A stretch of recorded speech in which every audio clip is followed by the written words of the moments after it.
This time we're supposed to convert 6,944 ounces to pounds. I'm going to use conversion factor, which is 1 pound is equal 16 ounces.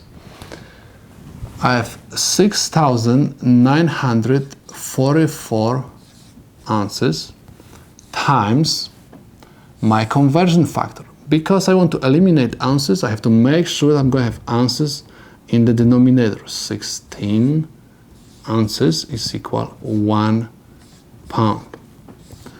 Ounces and ounces will cancel out, and I'm going to have 6,944 pounds over 16.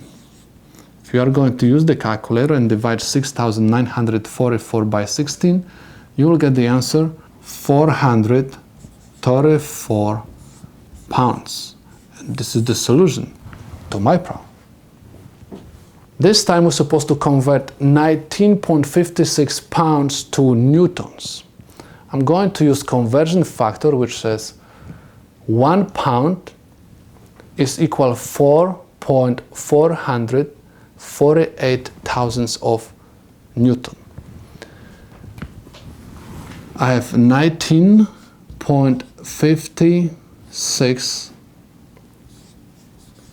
pounds, and because I want to eliminate the pound, I have to make sure that I'm going to have pound in the denominator. 1 pound, we said, is equal 4.448 of Newton. Pound and pound will cancel out, and we simply multiply 19.56 times 4.448 Newton. This is equal 87 newtons. This is the solution to my problem.